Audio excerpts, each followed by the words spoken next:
Right? Push that button back. Just the red one? Africa must be free. Africa must be free. Africa must be free.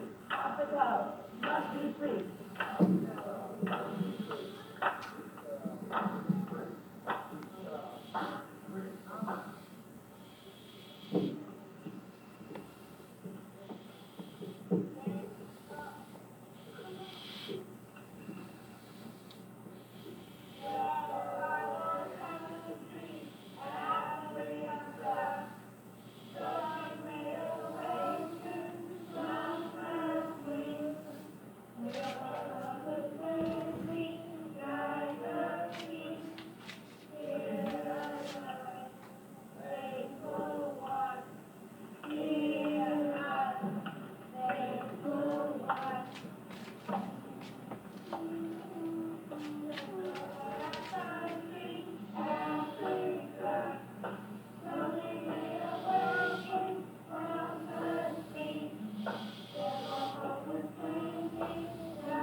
Africa must be free. Africa must be free.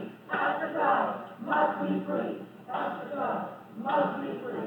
Africa must be free. So at this time, we would like to thank the YPI for the rendition of the African National Anthem. And we would like to take this time to welcome you to African Liberation Day 1997.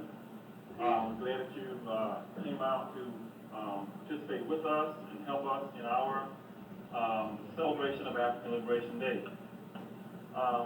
African Liberation Day was born out of conscious spirit and behavior of the African world. During a time when the organizational and functional work in unity among freedom fighters of Mother Africa had risen to a high enough level that created many liberation territories in Africa.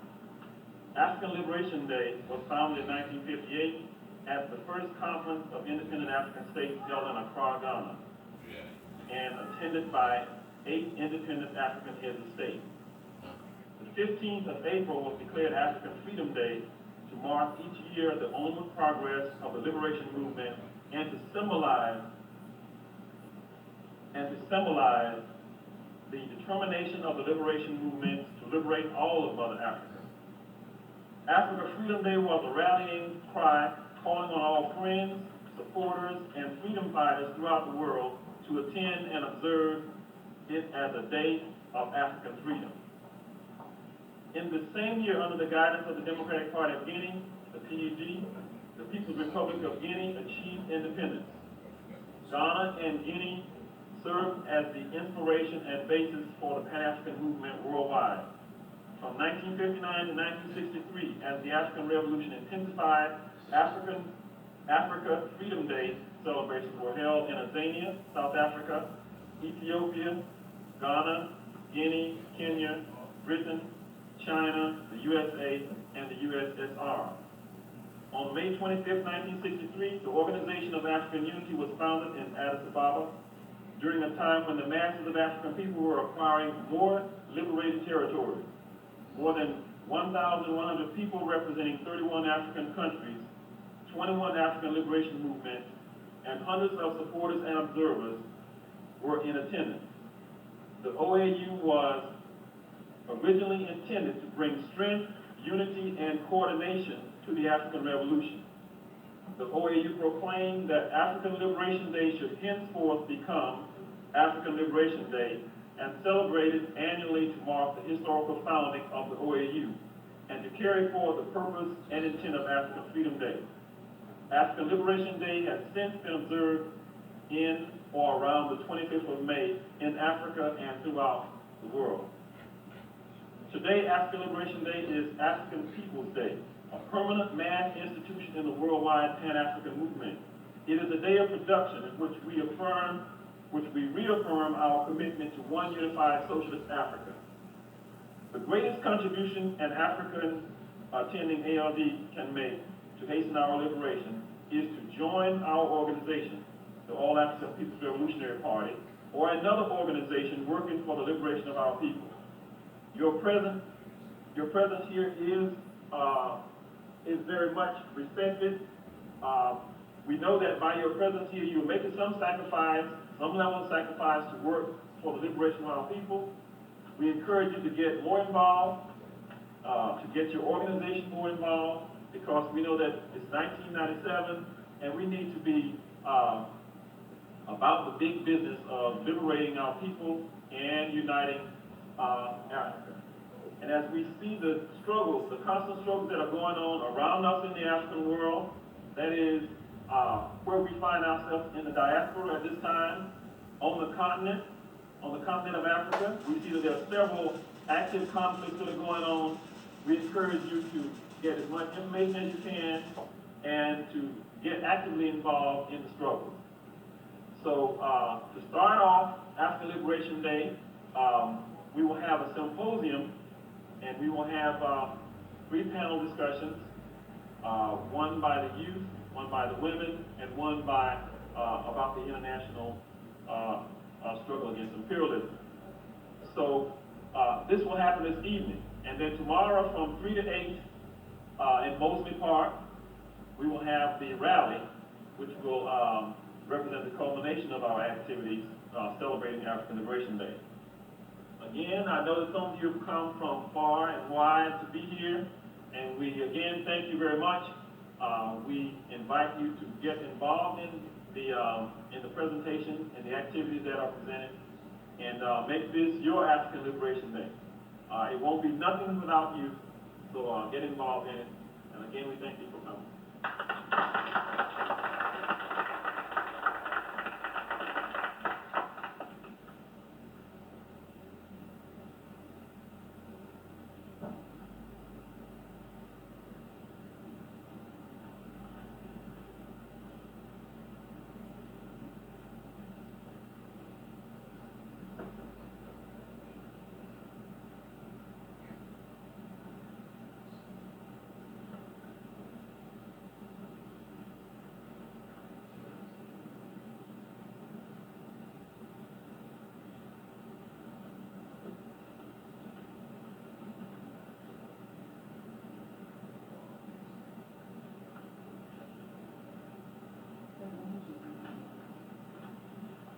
Okay, we're going to proceed with the women's panel. Those people that are here to represent an organization on the women's panel will be discussing the topic, "There's no national liberation without women's liberation." Okay, so those people here to speak on the women's panel, would you please come forward?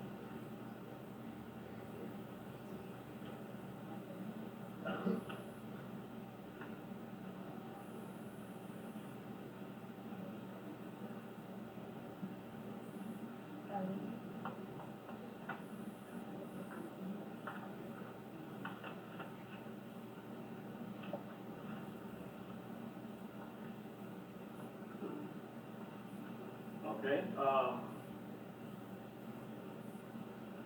We have on program, we have the New African People's Organization, MGT, the Nation of Islam, the All African Women's Revolutionary Union.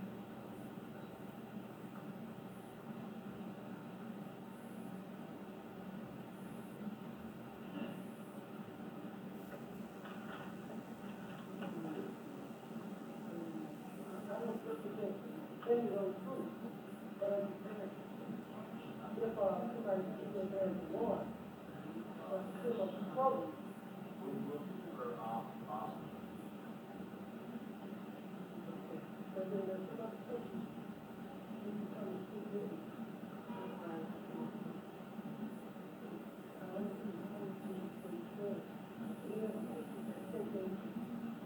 I'm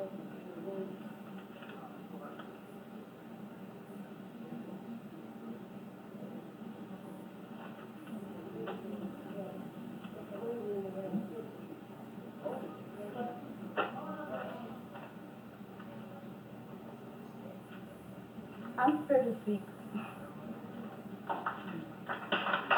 Women on the front line, organize, organize. Women on the front line, organize, organize. Go girl. Greetings, Africans. Women on the front line, our responsibility is to educate and organize. Women on the front line, educate, organize. Women on the front line, educate, organize.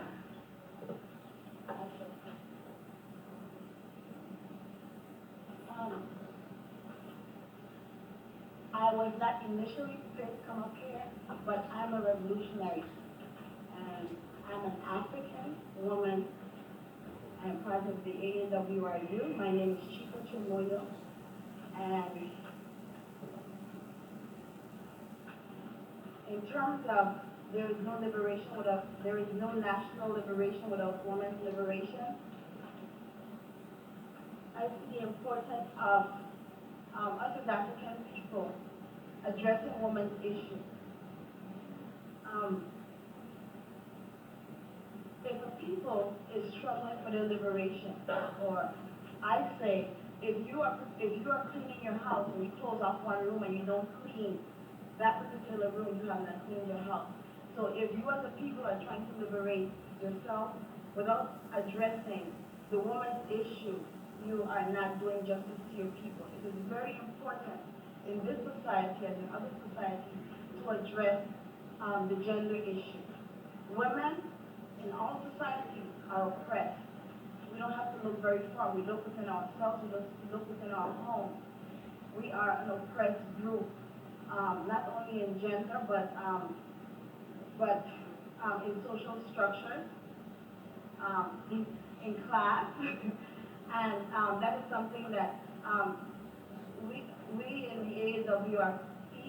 in the APRP and as part of the All African, excuse me, my mouth is dry, but as part of the Women's Union is addressing gender issues that addresses women's liberation. I'm ready to discuss anything. We're here to discuss issues, and like I said, I'm not prepared, it's not structured, but we're going to talk. We have a lot of things to talk about.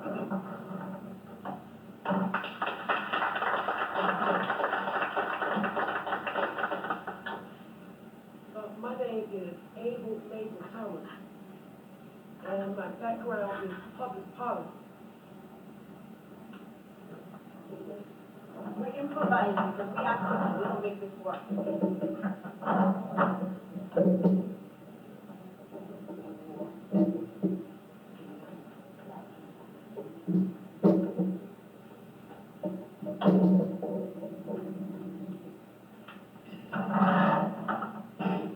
Okay, I still need that water, somebody. Two. Thank you for money. I like to say my name is Abel Mabel Thomas, and my background is public policy, where I served 8 years as the state representative in Divine City, Atlanta University, West End, Washington High, Howell Mill Road area. I was elected to public office by a grassroots organization of young people ranging from the ages of 5 to about 21. When I got ready to run for public office, first of all, the first thing they said is, number one, you don't have any money. Number two, your mom and dad is not a famous name. So in other words, that sort of sets the stage for the type of oppressive, political, social structure that's in place in law. See, some of us know what is happening in our communities around this situation, around rape, stalking, and this whole abuse around women. We actually even have gotten to the point to believe that it's okay to knock a woman around. But it always was some knocking the women around, even though we might not want to talk about it. But I'm here to tell you, there are more women being abused in their homes than ever in the lifetime of women. That's the truth. And if you don't know it, ask somebody. Ask any sister in this room. We want to be for real with you. Even guys who you would think would never hit their sisters, hit their sisters. Okay? Because actually they say so much stress on them that, they just exploded. They really didn't mean to do it. But I'm here to tell you that we cannot ignore the issues of domestic violence, sexual assault in our community, the turning out of women at a young age in prostitution, crack cocaine, prostitution connection, which is so strong in our community that we don't want to deal with. Okay, we cannot deal with it. We cannot deal with the fact that there are no places set up in our communities to deal with rehab of this addiction called crack cocaine. We must deal with the fact that crack cocaine came into our community and it's the only drug that breaks the bond between mother and child. It breaks the bond. See, it used to be a time, no matter if a woman was even on alcohol, she still, after she get through boozing, she might say, where the hell is my children? But if you're on crack cocaine, you might not see your children for weeks. And what kind of conversation do we have in the world when we read in the newspaper that a sister would sell her nieces to a white boy, and ain't nobody else still did nothing about it? I mean, I know the system came and locked them up or something, I think. Are we sure? But the bottom line is, where is the public outrage about that situation? Where is the public outrage about the fact that the only thing they did for them was to take the kids away? So did anybody say, well, where are you going to put them? So what did we do? We took them from one abusive situation and put them in some type of state-run situation. So is that the way you want to happen to raise our kids, that the state raises our children? We don't want that. I mean, where is the outrage in the African-American community?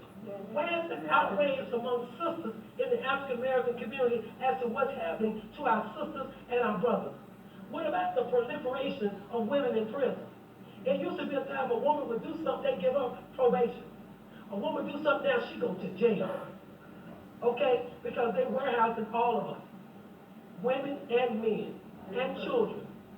So the bottom line is there are so many things that we could be outraged about as women. But let's go to an economic part. There's never been a level of feminization of poverty as it is today. More women are born as head households by themselves. Subsequently, if they have households by themselves with one or two children, they used to have to depend on something called welfare. Well, anybody who know that welfare is being eliminated, right? So if welfare is being eliminated, and some of you say that is good, and I agree. But if it is good that welfare is being eliminated, where is the revolutionary program that we have in place to deal with these unrevolutionary sisters who wait to be revolutionized off of their soap opera and off of the TV set and off of all the crazy things they're doing in their lives? Where is the revolutionary organizational structures that we as women have created, or as men we have created as family to deal with that circumstance and that situation? So what we're doing is we actually bringing more women into poverty than ever before. So with or without welfare, they are poor. Okay? And what it is it's not that you can't overcome, but it's just much harder for a woman with low education, no skills, 2 children, no husband, and a crack addicted situation to get over.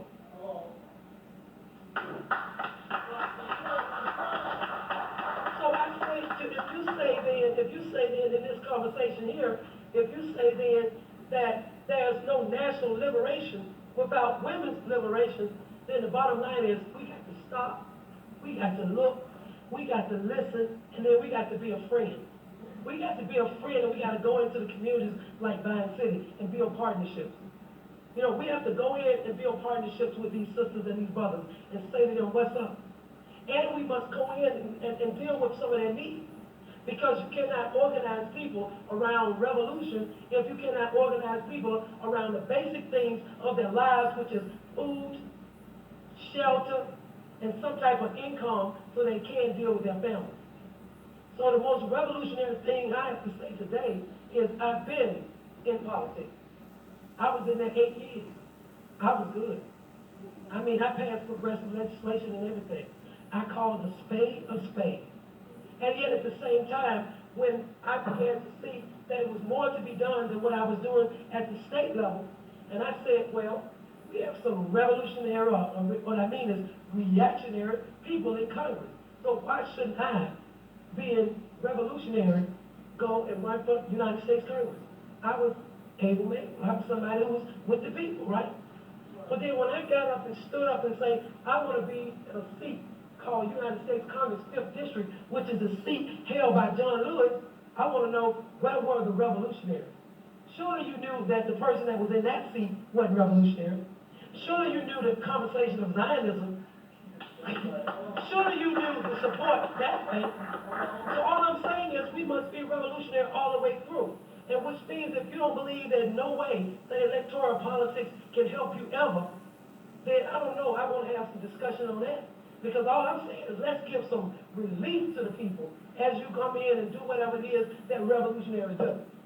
But the bottom line is every day, somebody at the federal, state, local government is putting a tax, is putting some oppressive police force in your community, is passing a bill that says that you cannot conjugate without being a gang, or putting some other reactionary stuff on the books that says that you can go to jail at a drop of a hat. How many of you black men know about 3 strikes you out? Well, welcome to Georgia. It's 2 strikes you out.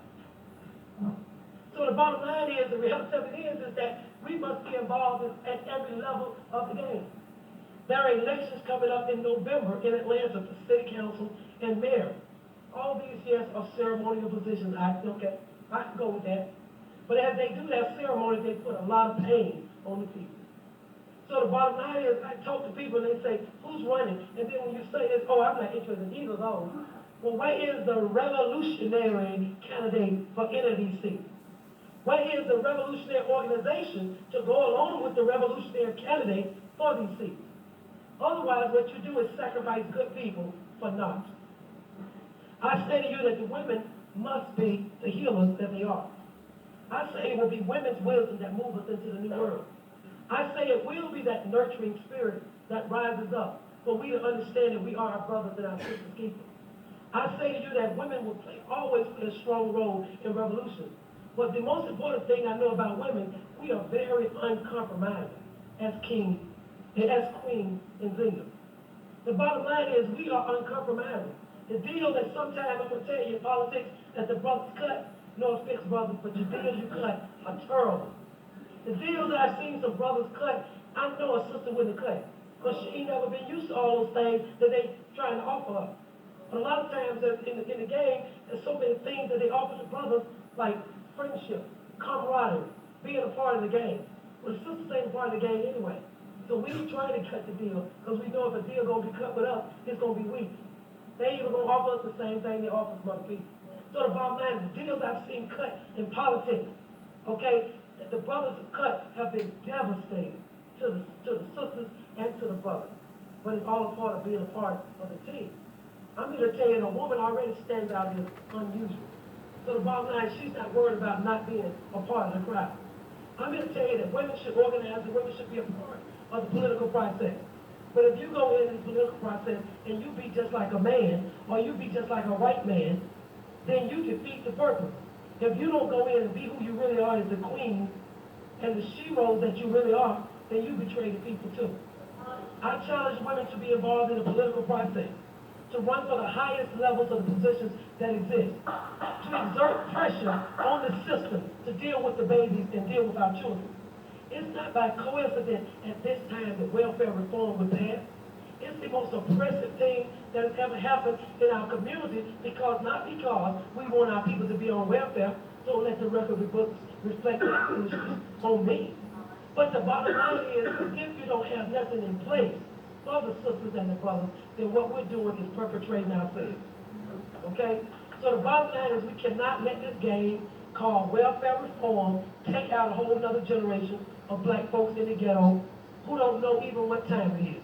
We must educate their minds so they can understand their own self-esteem. And when brothers see sisters trying to get up, brothers got to feel good about themselves to know we ain't trying to leave you, we trying to pull you on with us. But we got to be raised up. Don't try to worry about the fact whether or not you're the king of the house. If you be the king of the house, we gonna be the queen of the house.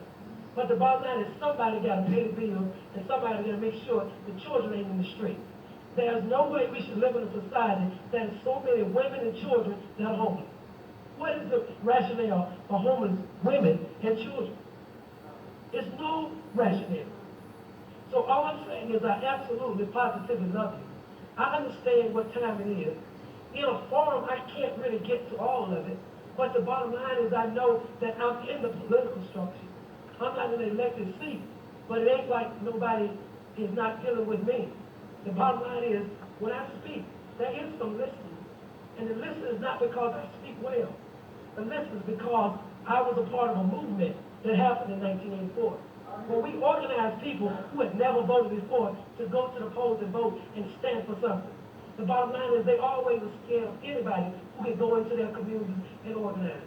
So let the record reflect all you infiltrators and all you cohort playing like you for revolution in this room. It don't matter. My power don't come from you. My power comes from up high. I will continue to organize the people, whether I'm in or out, because I know our time has come. Thank you.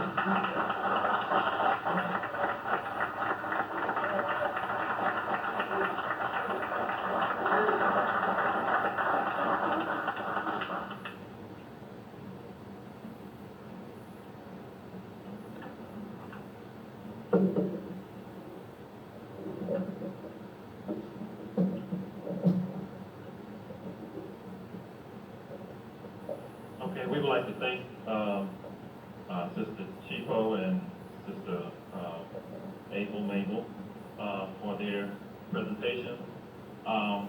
Truly, we had some other organizations that were supposed to be here, but one of the things I would like to say in the party, in the AAPRP, we realize that it's really revolutionary, the times that we live in, and if we don't recognize it, our enemies, our oppressors recognize it. When we find ourselves dying mysteriously, we know that there's some active repression and there's some active killing of our people.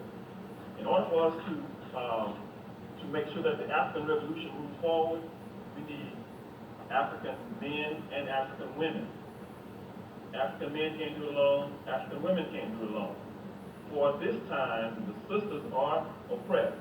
And in the party, we say that when the task for the family, when there's a task for the family, and it exists, it is a real task. The task must be done. Whether the man carries it out or whether the woman carries it out, the task must be done. In order for the family to move forward, then the task must be taken care of. And we cannot just relegate, we cannot just leave all the tasks to the women and say that the men have to take care of some other business. If the family does not progress, then African people do not progress. If the woman is not liberated, if the woman is bound and entangled in tasks, then the African liberation does not move forward.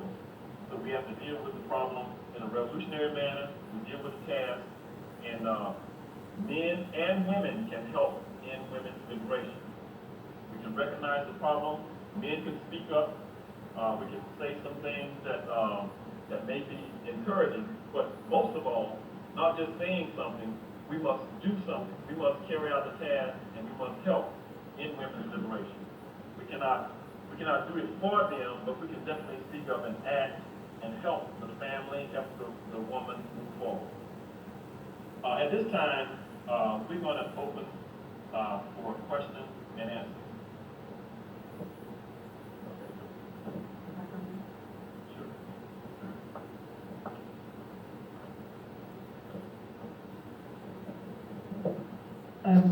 Mine is not a question, but a little contribution.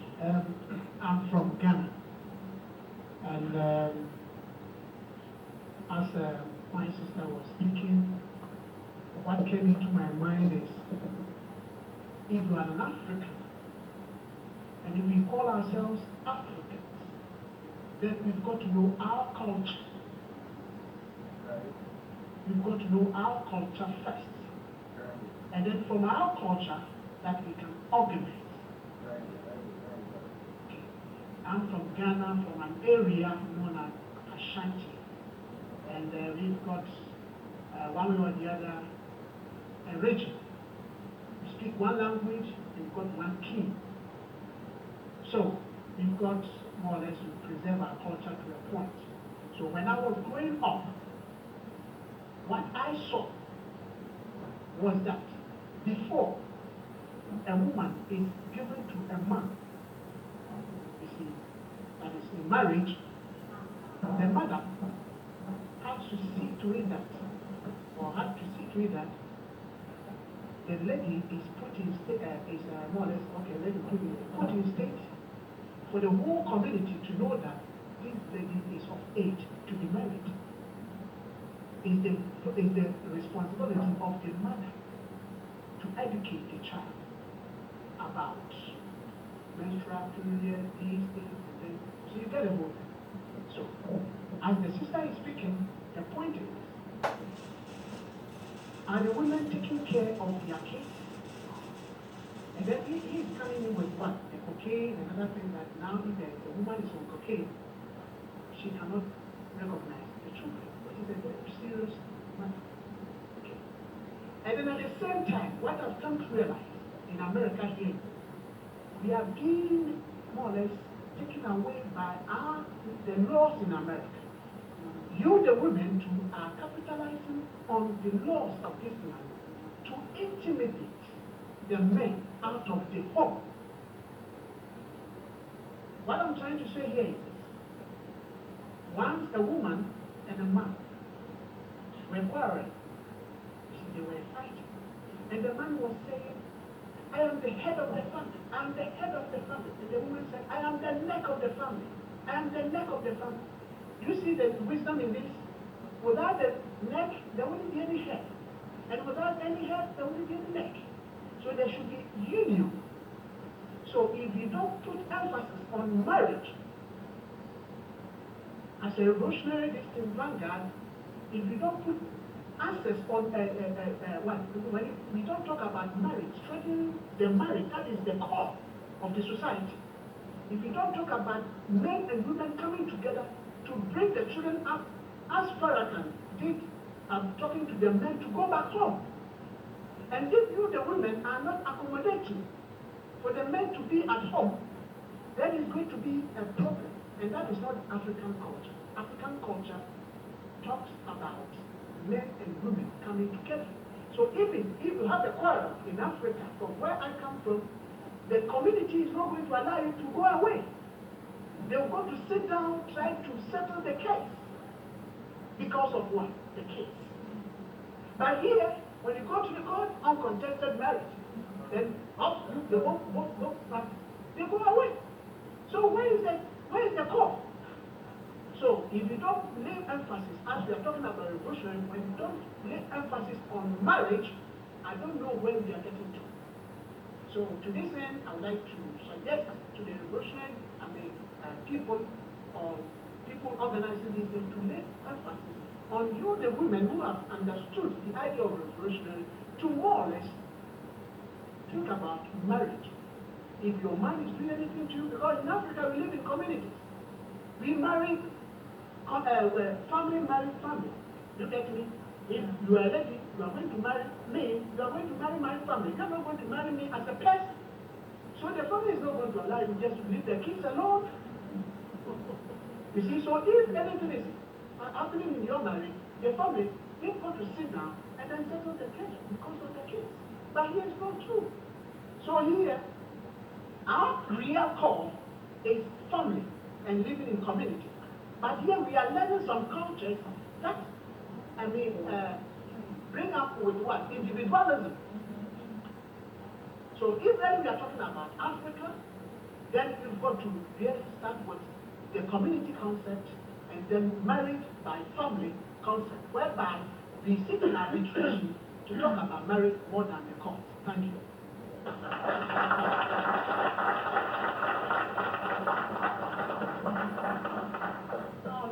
I just need to add something to what this brother was saying and what Ava Mabel, my sister here, to say, and I think I speak on behalf of the women in the All African People Revolutionary Party and me as an African sister. In conjunction with what the brother was saying, yes, I think most of the problems that we as Africans in this country under capitalism, this capitalistic society, and most capitalistic societies, including colonial society, we're experiencing is a result of a lack of us being in tune with our culture. Okay? I'm a perfect example here.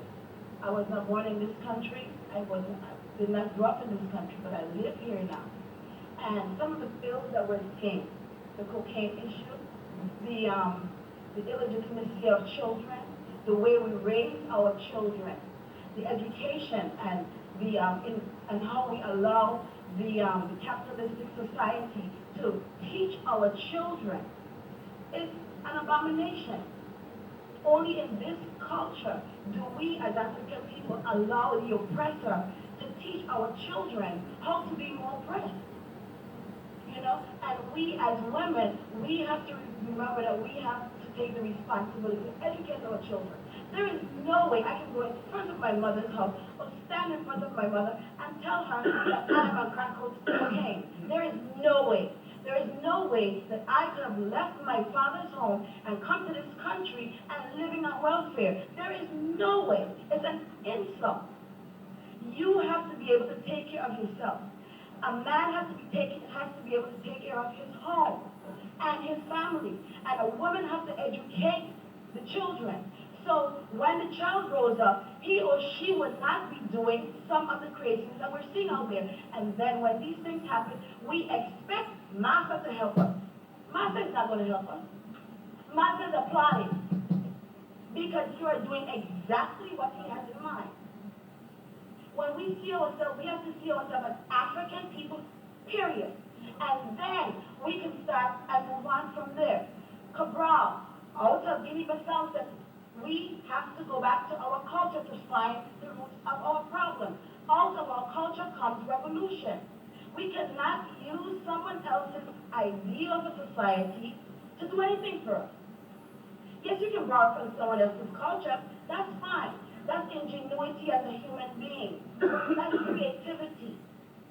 You understand? But you definitely have to look within your culture. I do not expect this society to do anything for me. Anything at all. We have to recognize that this system definitely has a monopoly on technology. You take that technology and use it for your people. I was listening to CNN or a program the other day. They were talking about Hong Kong, China, okay? And Hong Kong, was it Hong Kong? Yes, proceeding back to China. And you know what really struck me? I'm sitting there and I'm saying, you know, they're talking about the intellectual elite and they're interviewing different people and they're saying, okay, well, how do you feel about, you know, Hong Kong coming back to China and all this and that? And people have different views. But one thing that struck me, this man, he was definitely part of the elite class because he went to school here in the West, in the United States. He said, well, we know we have problems. Look, we're Chinese. And I said, whoa. And I turned and looked at the television. I said, whoa, if we could only say this, if we could only believe this, in terms of when we have problems, we would, I mean, we are about the only people that, you know, we come together and we say, I'm African Jamaican. I'm African American. And I look at people and say, what the? Excuse me, as an African American. Where did I come from? We can't look at it. I don't know where that creature came from. We cannot, I really don't know where that creature came from. We cannot look at each other until we are Africans.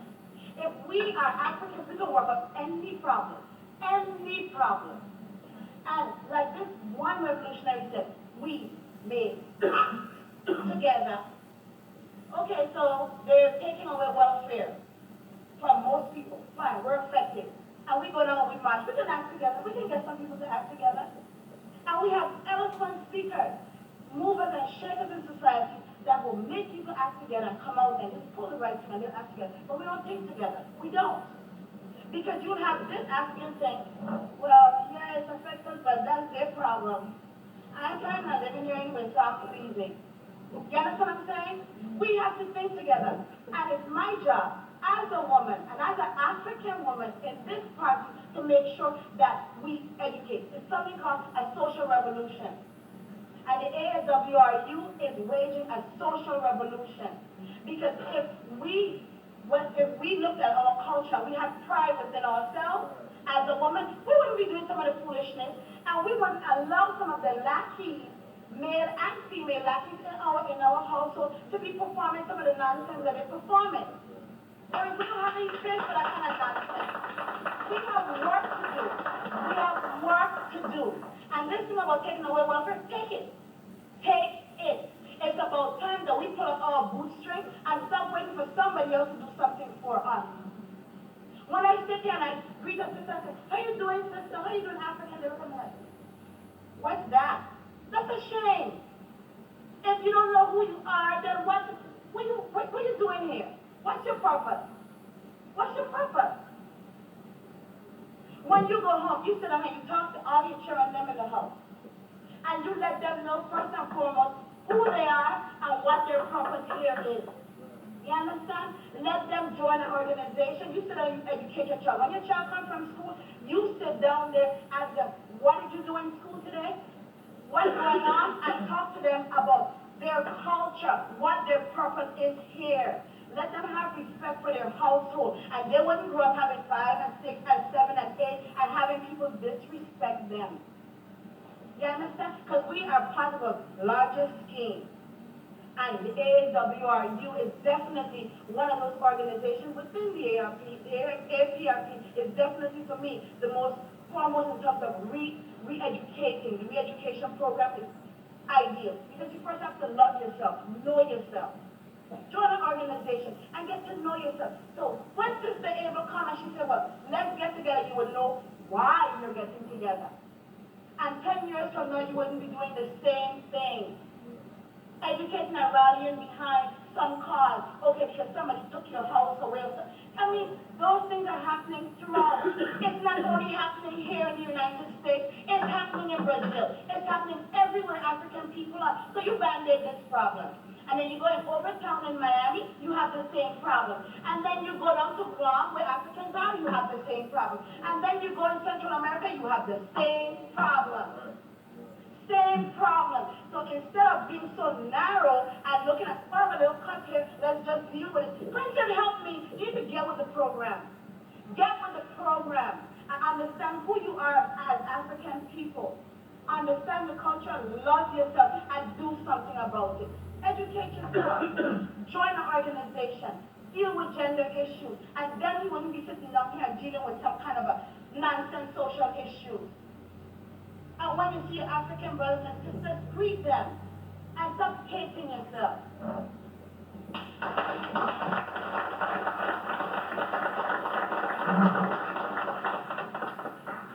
Okay, I'd like to thank you all very much. We're into the question and answer period, but we got some very good comments during this question and answer period. Now, just quickly, are there any specific questions for the women's panel?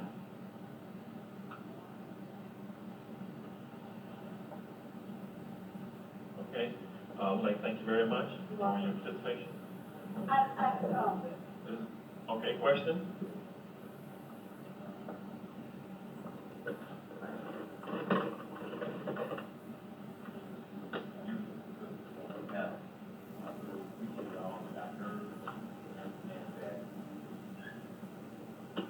We have to create a good any bride or life woman. God would like to compensate each man, each woman, nation, because the woman is and the right to create the world.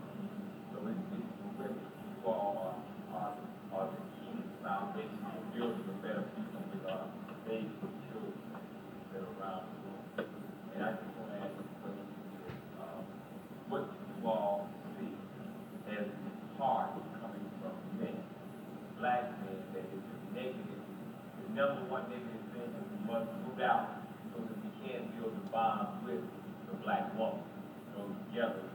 strive for people to laugh. That's the goal.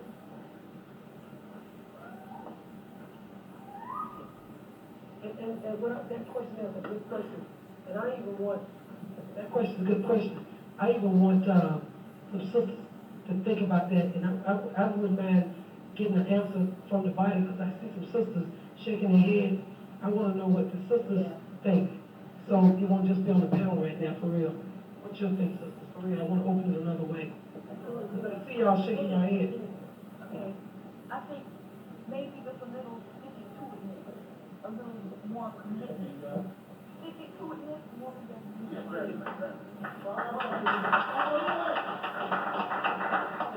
a little sticky to itness and commitment, just a devotion to us making it together, because it ain't easy.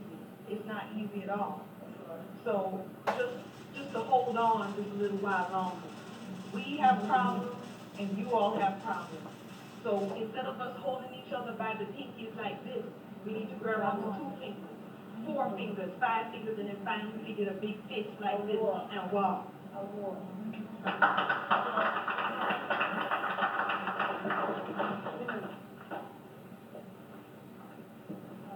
Yeah. You got a comment? We didn't hear the system, I'm not gonna ask a question. Well, I think, you have comments? I think I wanted to raise the question of what role does ideology play in understanding the role of women